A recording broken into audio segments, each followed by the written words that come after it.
sobre as consequências, vamos tentar interpretar o texto, sobre as consequências do tratamento endodôntico ao dente. Ou seja, o que você pressupõe dessa pergunta?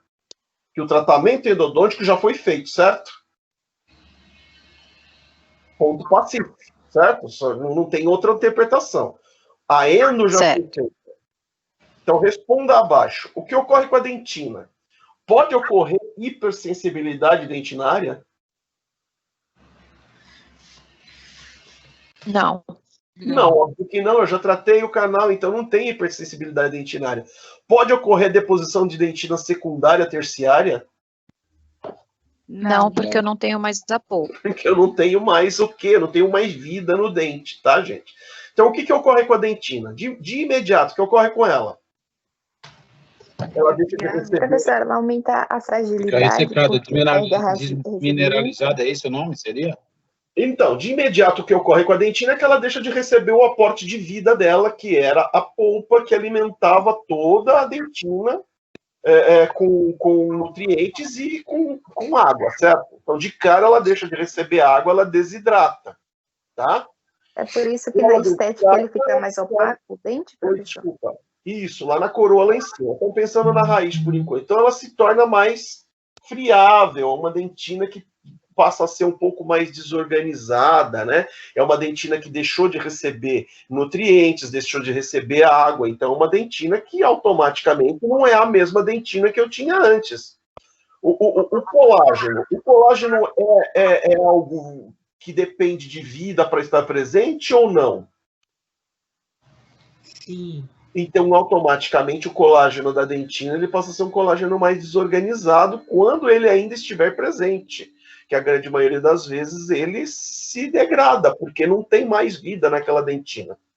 Então, de cara, essa dentina, o que ocorre com ela? Ela perde o aporte de vida, ela deixa de ser uma dentina viva, então ela não recebe mais nutrientes, não recebe mais água, passa a ser uma dentina desidratada, certo? O exemplo mais, só para não sei se o pessoal tem essa visão ou não, e é simples, é bem simples, é um galho de árvore que está numa árvore, que você tenta quebrá-lo, ele é difícil quebrar, e quando ela está ressecada, ela é frágil, né? Ela perdeu toda, quando é um galho seco, né? Exatamente. É o exemplo mais simples, é um galho seco e aquele galho que está preso na árvore, que está com vida. Para você quebrar esse mesmo galho, o grau de dificuldade, por conta da hidratação, digamos assim, não sei se...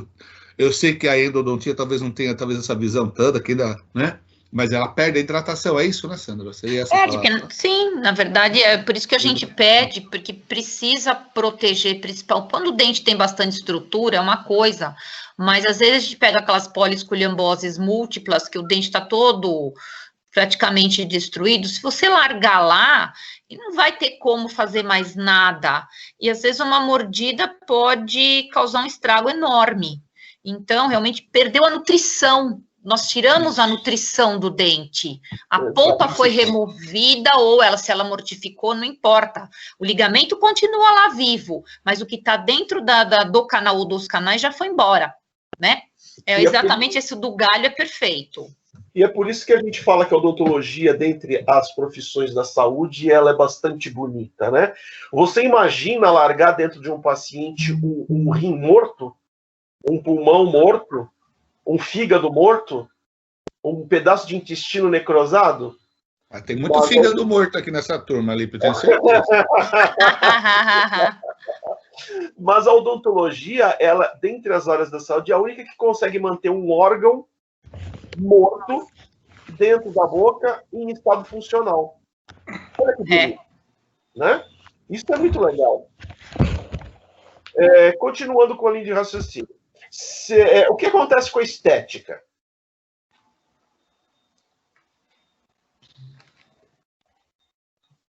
Sempre ela vai ser prejudicada. Porque se eu tirar a água que hidrata o meu dente, eu vou ter de cara um esmalte mais opaco. O que mais que eu tiro desse dente para alterar a estética?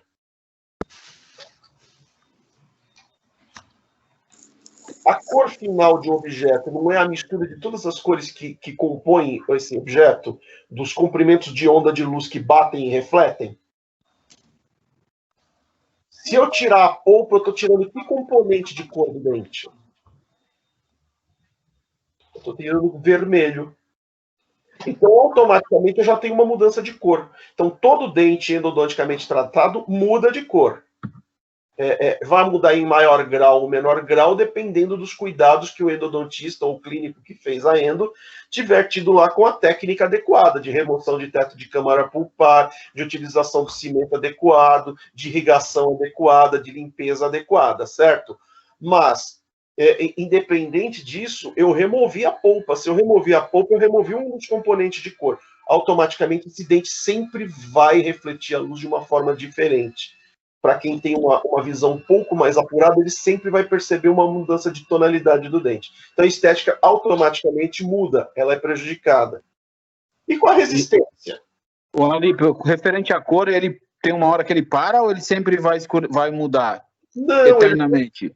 Ele vai escurecer eternamente, porque ele não tem mais água, ele não tem mais alimento.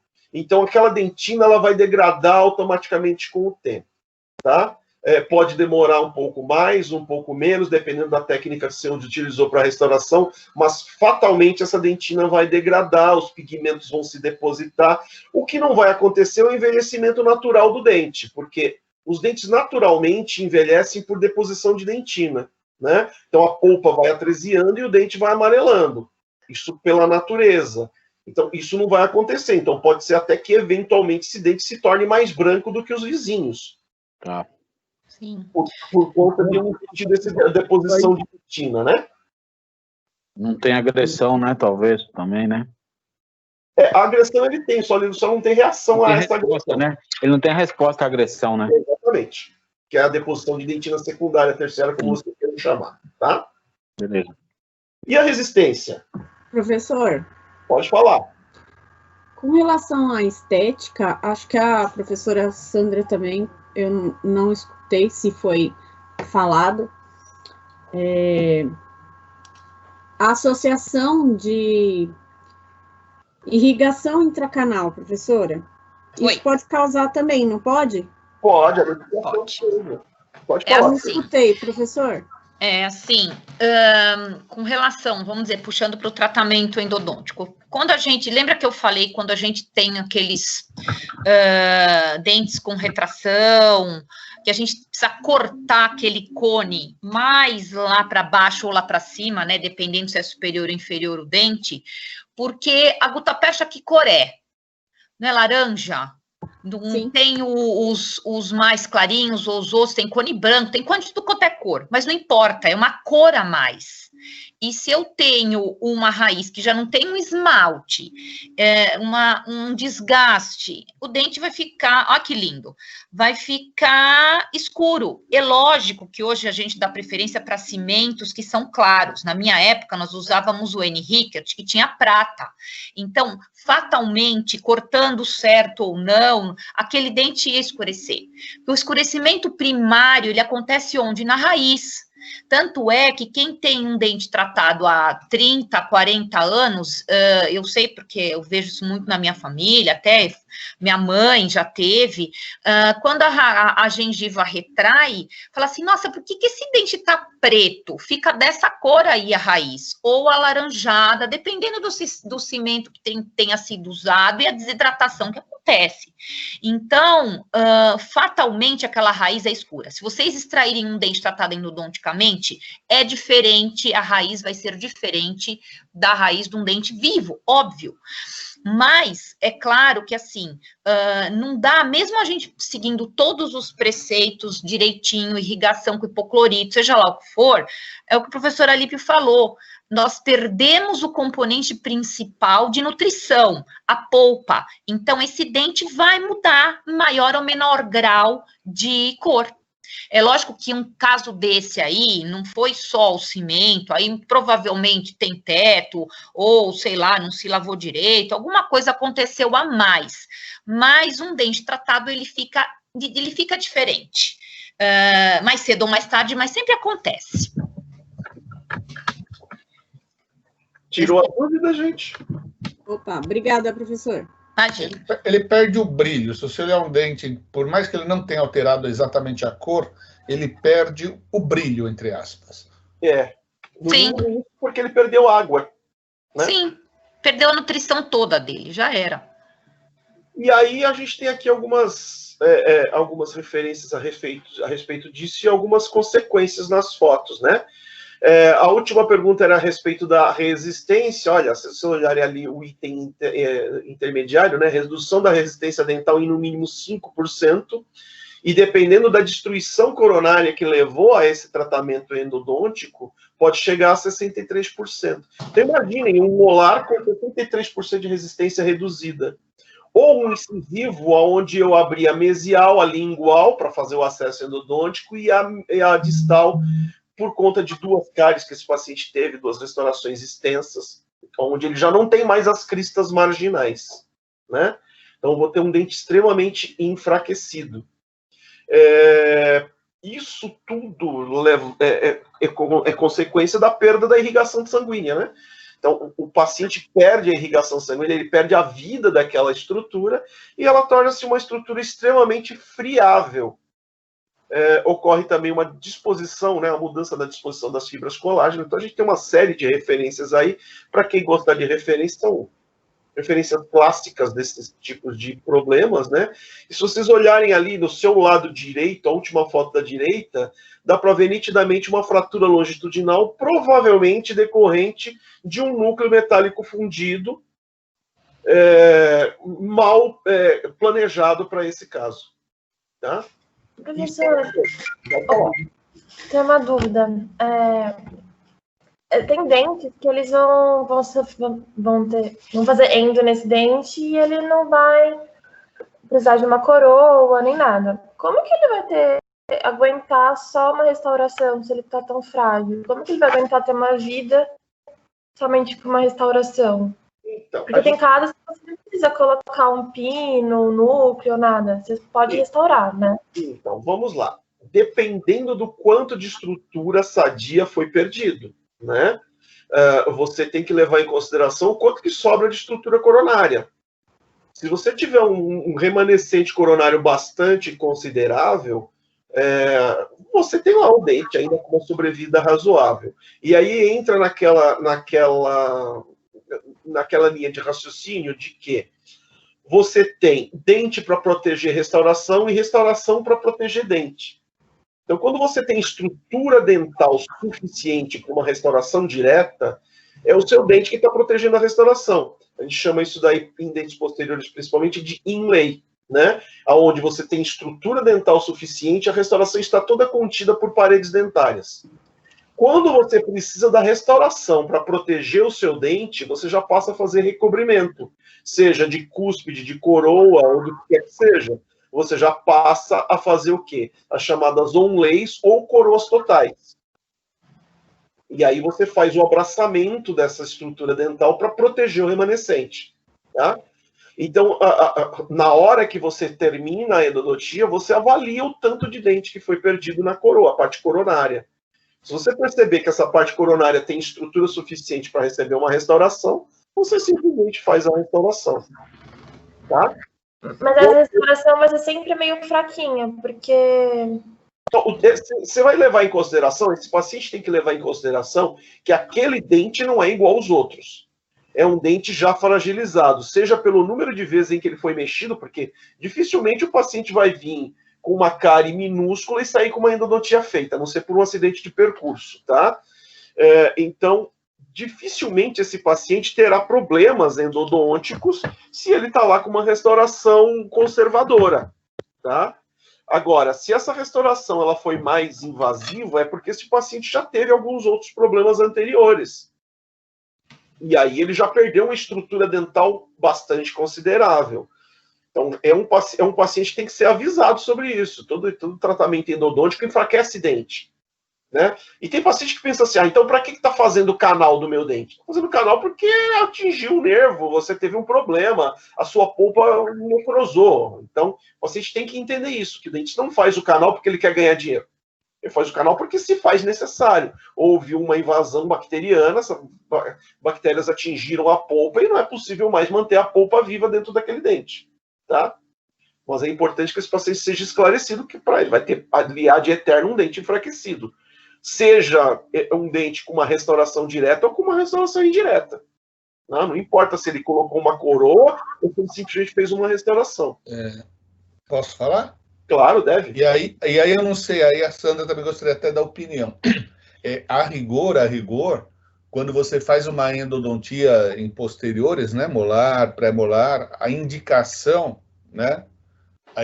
seria você fazer algum tipo de restauração que reforçasse o dente.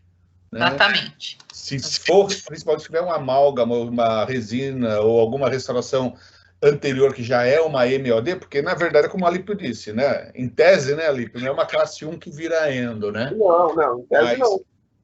Geralmente é um dente que já vem de um histórico de comprometimento, de restaurações prévias, enfim, né? Em geral é assim que ocorre. Então, principalmente em pré-molares, a indicação é você fazer uma coroa recobrindo principalmente uma das cúspides de suporte. Por outro lado, hoje existe um conceito conservador, que a Sandra já até falou que ela... contra, eu sei que o que ela quer dizer, que às vezes é tão conservador que as pessoas esquecem outros princípios. Isso. Mas sempre que você faz um acesso endodôntico, me corrija ainda, Sandra, se eu estiver errado, se você puder preservar as cristas marginais, é sempre interessante, porque são zonas de reforço de uma estrutura dental. Não estou falando que é para fazer um buraquinho titico que você deixa a câmara pulpar, etc. Mas a ideia do acesso é sempre você preservar o máximo de estrutura dental. Tá? Exatamente. E é por isso que era isso que eu estava falando, eu não sei, de repente eu perdi um pouco. E é por isso que a Sandra falou com vocês lá no início do semestre a respeito da anatomia, seja anatomia de coroa ou anatomia de raízes.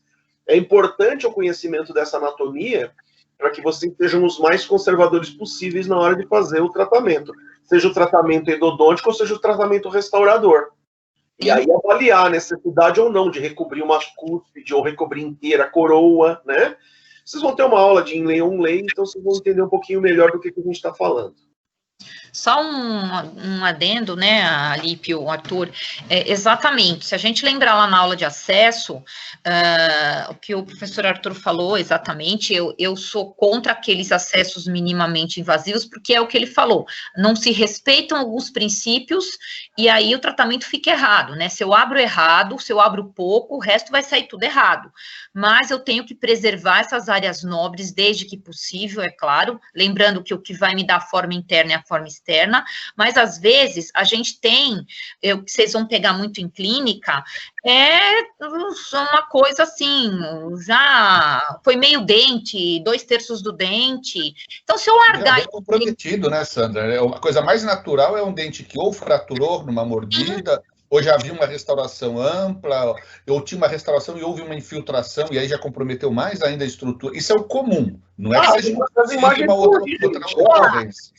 Exatamente. Então, se eu não protejo isso daí, eu já tive casos, vários, mas vários casos, de que eu fiz a endo em dentes bem assim destruídos, orientei o paciente, porque não eram meus pacientes, foram indicados para só fazer o tratamento endodôntico, ou retratamento, sei lá, falei, olha, precisa complementar o tratamento, porque assim, fica lá um molar, por exemplo, um paciente bruxista, e tem lá uma ponta aqui, outra ali, apesar de que a gente... Olha o molar ali da imagem, Sandra, aquele da imagem do meio ali, a central é típica. Exato, aí depois volta, às vezes 3 meses depois, esse dente está doendo, quer dizer, eu fui a culpada, né, porque eu que tratei, eu fiz o canal. Ah, doutora, sabe aquele dente que você tratou? Tá doendo.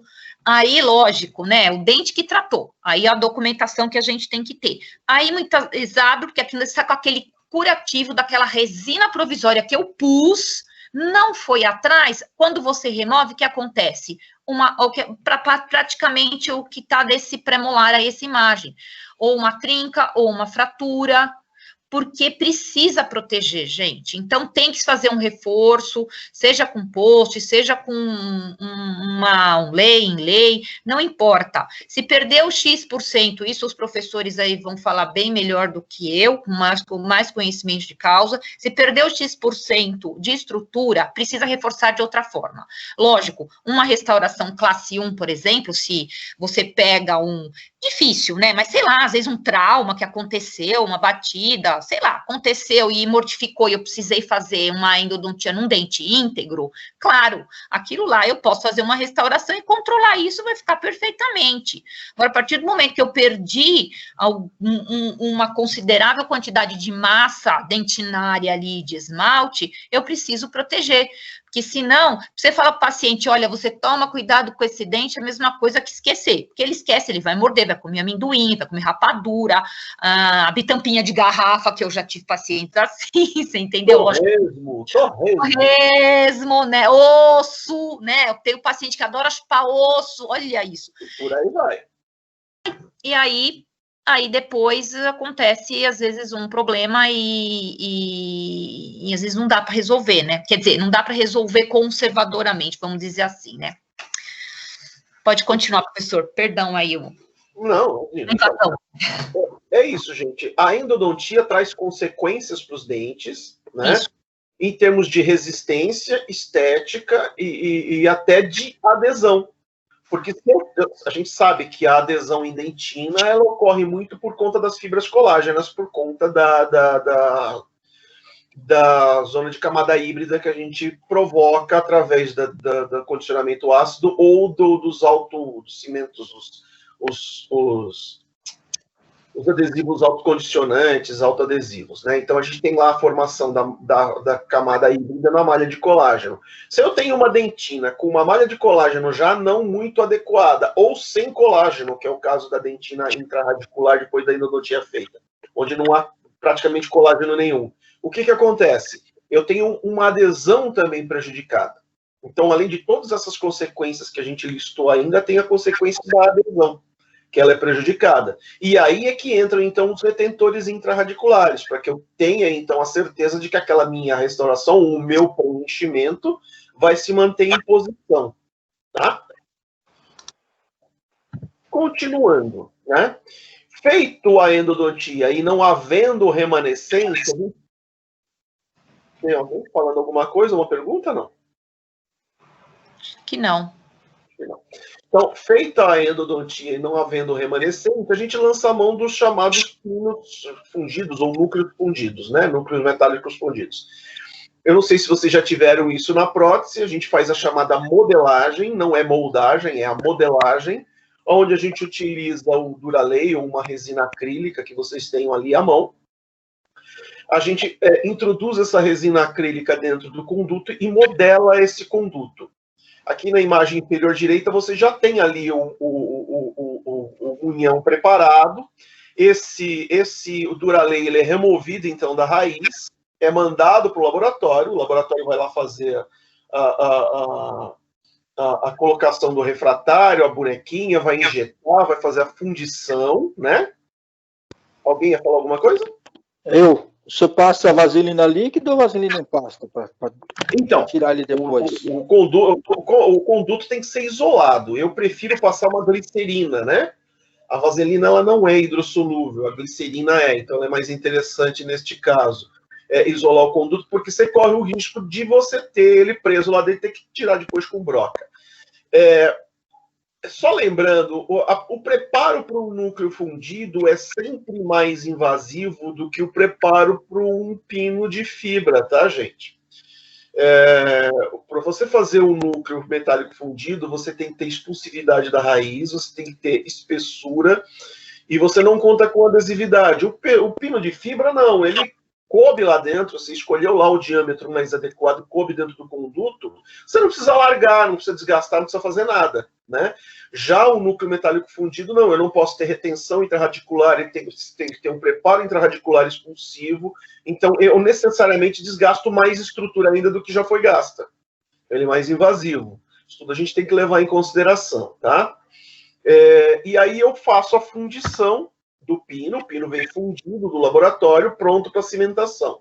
Nem sempre ele encaixa do jeito que eu gostaria que encaixasse, né? O meu munhão de Duralay, ele é mais molinho, às vezes ele dá aquela deformada para sair e ele sai. O meu metal, não. Então eu não posso forçar a entrada desse metal, sob pena de provocar uma fratura. A gente pode passar esses carbonos líquidos para fazer o teste, para ver onde ele está pegando, e remover algum excesso para que esse pino de metal possa encaixar na raiz para a gente fazer a cimentação. Outra coisa importante nesses pinos de metais é uma... Desculpa. É uma canaleta para o escoamento do cimento. A gente sabe que os pinos de fibra, como eles não têm aquela justaposição perfeita nas paredes, eles permitem o escoamento do cimento para a parte externa, né? Para a parte da gengiva, né? Para a parte cervical. Se eu colocar um pino deste metal e começar a induzir pressão lá dentro e não tiver para onde o cimento escapar, eu estou induzindo tensões dentro do conduto do mesmo jeito. Então é importante fazer uma canaleta de escoamento, tá? Depois que o pino estiver adaptado, você pega uma broca esférica, uma tronco cônica, o que você tiver ali à mão, e faz uma canaleta no longo eixo desse pino, para que o cimento possa vir e escoar para a superfície, para que você não induza nem bolhas e nem tensões lá na região apical. Isso pode desde causar fratura ou até mesmo a intrusão do meu cone de gutapercha, se a pressão for muito alta, o que ninguém vai querer, certo? E essa canaleta coroa também ou não? Oi? Essa canaleta você chega até a coroa? E ela tem que chegar até a parte externa. Você só não pode invadir a parte de abraçamento, que é a férula que a gente vai conversar logo em seguida, tá? Você traz ela até a parte da coroa. Ela vai escoando até que chega uma hora que você consegue remover. Não precisa envolver a coroa. A pergunta dele acho que se envolve a coroa. Não. Total, não. Só para escapar do cortasse tudo, né? Fizesse uma canaleta com disco de corte. Então, o disco acaba não servindo para isso, né? Não pode. Ah, não. Ó, do jeito que você está vendo aqui, ó. Veja na imagem do lado direito, apesar de ela estar meio desfocada, a canaleta é mais ou menos isso. Ela chega até aquela região de abraçamento, a região de pérola, tá? Até o estojamento lá, né? Isso. Essa canaleta não pode ser feita na hora que já está fazendo o Duralei? Deixar pronto. Se pode fazer isso da lei? Até pode, não tem problema nenhum. Se você quiser fazer já no Duralei, você pode. Se o protético quiser mandar para a gente já com a canaleta também, não há problema algum. Basta que vocês, como vocês são protéticos, basta que vocês conversem antes com o dentista. Tem dentista que não faz essa canaleta. Vocês vão mandar a canaleta, ele vai mandar de volta o núcleo e vai brigar com vocês. Então expliquem o motivo da canaleta, tá? De todos com quem eu trabalho, só um fazia, mas morreu. Não entendi, desculpa. De todos com quem eu trabalho, só um pedia para fazer isso, mas o cara morreu. Não sei se morreu por causa disso, mas morreu. Morreu de raiva. Provavelmente não. Gente, é o meu que tá ruim, o som ou é de vocês? Vocês estão me ouvindo direito? Professor Lipe. Tá normal, sim. Normal. Pode falar. Pode falar. Você falou que qual é o material que você coloca no lugar da vaselina? Glicerina. Glicerina. Glicerina. Calypso. Obrigado. Beleza. E aqui, ó, depois de cimentado, se necessário, a gente faz ainda algum ajuste no munhão, algum desgaste que se faça necessário, mas é importante que ele já venha com o mínimo de desgaste possível, né? Porque depois que você cimenta, se você começar a fazer muito preparo em cima por vibração, você pode soltar esse núcleo. Então, se você já puder ter, além do que é mais fácil você desgastar o Duralei do que o metal, né? Uma outra opção seriam os pinos de cerâmica. O processo é muito semelhante, você faz uma modelagem Duralei, manda para o laboratório, e o laboratório vai fazer a fundição da cerâmica, tá? Não é muito diferente o processo. Qual é a grande vantagem? Bom, o núcleo é mais estético. Qual é a grande desvantagem? Ele consegue ser mais duro do que o bendito do níquel cromo ou outro metal que o protético utilize para fundição, tá? Isso não é bom. Meu Deus, para tirar é o cão, chupando manga. Alô? Oi? O cão chupando manga para tirar, para remover se precisa. Jesus. Então, não é... Eu mostro aqui para vocês, mas deixou de ser indicação os núcleos os pinos, né? Os núcleos de cerâmica por conta do módulo de dureza deles, tá? Cimentação. A gente vai fazer a técnica adesiva, né? Condicionamento ácido seletivo, dentina e esmalte, se tiver dentina e esmalte. Se só tiver dentina, hoje a gente prefere um adesivo autocondicionante a fazer o condicionamento de dentina. O preparo daqui do pino de cerâmica, a gente vai fazer silanização, condicionamento com ácido fluorídrico, aplicação do cimento, levar em posição e polimerizar, tá? Não tem muito segredo. O outro processo é o mesmo. Você limpa, asperiza, aplica o cimento, remove o excesso, espera o cimento tomar presa ou polimerizar, tá? Qual é o grande problema desses pinos, né? Arquimedes falava, me deem uma alavanca, eu moverei o mundo, né? Então, a grande maioria das vezes, principalmente em dentes anteriores, existe a resultante de força, que é como se fosse um movimento de alavanca, o mesmo movimento que vocês fazem para remoção de dentes, tá? Então, eu gostaria que vocês entendessem que, por exemplo, a grande maioria dos insucessos dos pinos metálicos, ele está em alguns problemas de planejamento inicial. Tem alguém falando, gente? Eu não estou ouvindo. Vocês estão me ouvindo, né? Perfeito? Tá bom o som? Perfeito, tá ótimo. Tá. Para mim tá ok, Alípio. É que eu estou ouvindo um retorno. Eu não sei se tem algum microfone aberto. Tá dando um retorno aqui. Tá tendo uns picotes mesmo. Vai ver que alguém tá com o microfone aberto. Eu não tenho acesso. O seu aqui. tá aberto, Alípio. Oi? O seu tá aberto. Tô ouvindo o teu som, para mim tá normal, perfeito. Beleza, então vamos continuar. Então aqui, ó, os núcleos metálicos fundidos, né, alguns problemas de insucesso deles, né, tem muito a ver com a sua avaliação clínica inicial. E isso tem trazido para a gente um percentual grande de fraturas, e as fraturas, na maioria das vezes, destes pinos são irreversíveis, ao contrário dos pinos de fibra, tá? Entre alguns erros que a gente incorre nesses pinos, é a escolha errada da liga, né? Então, ligas inadequadas que vão corroer com facilidade, né? Ou ligas duras demais. A escolha errada do diâmetro, o desgaste acentuado desse diâmetro, ou seja, eu alarguei demais para poder fazer o núcleo, né? E isso não é bom, porque eu estou tirando da estrutura do meu dente. A retenção desse pino de forma inadequada dentro do conduto, né? A cimentação inadequada. Então, a gente tem uma série de problemas por conta dos pinos metálicos que vem trazendo alguns problemas para a gente, que são...